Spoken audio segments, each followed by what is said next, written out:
सलामुअलैकुम साहब।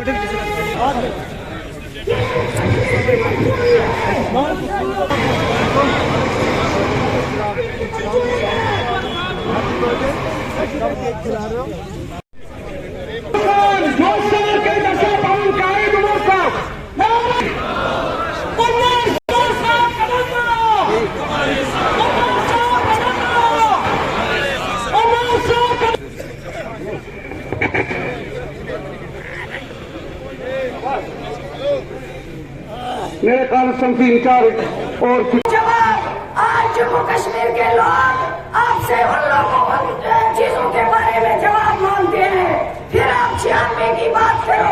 सुनो 10 जम्मू कश्मीर कसम ये 3 लाख शहीद आमिर कर उस टाइम बीजेपी का बड़ा लीडर बैठा था।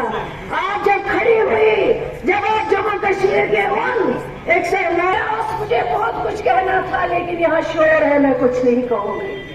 आज आप बड़ी बड़ी बातें करते हो, आज आप चिल्लाते हो।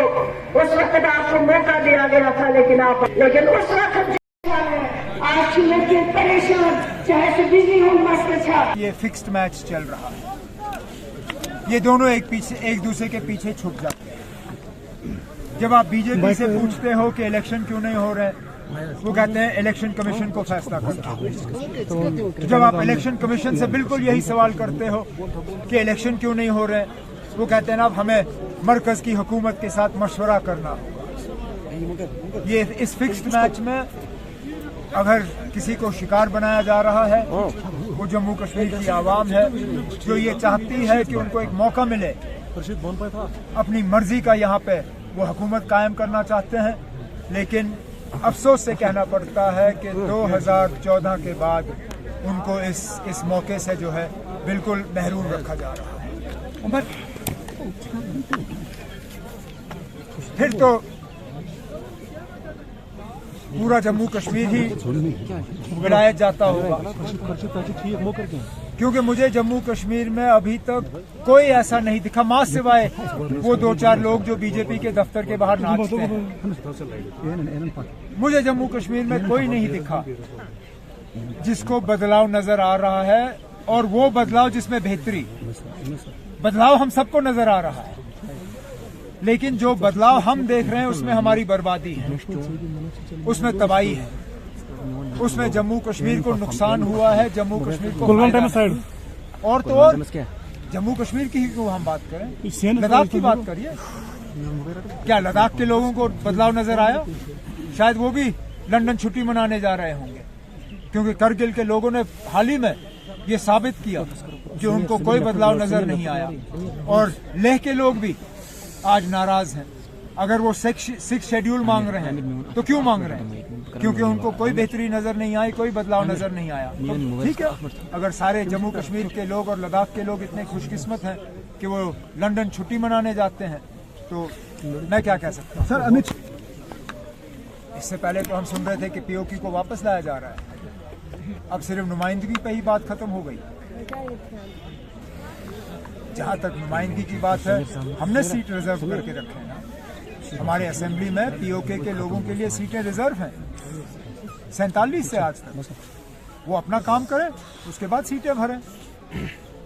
तो अब बीजेपी जो इलेक्शन जीत के नहीं कर सकती है, वो अब रिजर्वेशन के तरीके से करने की कोशिश कर रही है। हर तरह से वो अब असेंबली में रिजर्वेशन के तहत अपनी सीटों को बढ़ाने का काम कर रहे हैं। हमें रिजर्वेशन से कोई एतराज नहीं है, हम रिजर्वेशन के हक में हैं।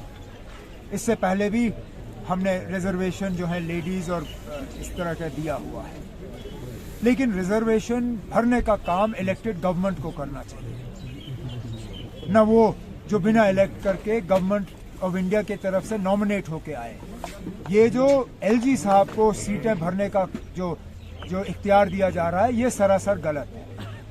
आप रिजर्वेशन रखिए, जरूर रखिए, पर रिजर्वेशन भरने का काम और इख्तियार जो है वो इलेक्टेड गवर्नमेंट को दिया जाना चाहिए, उससे पहले नहीं। अब हम कैसे स्टैंड लेंगे?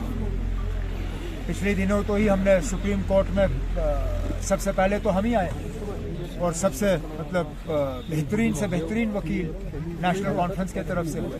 हमारे आने के बाद फिर बाकी उसमें गुड़ मिल गए।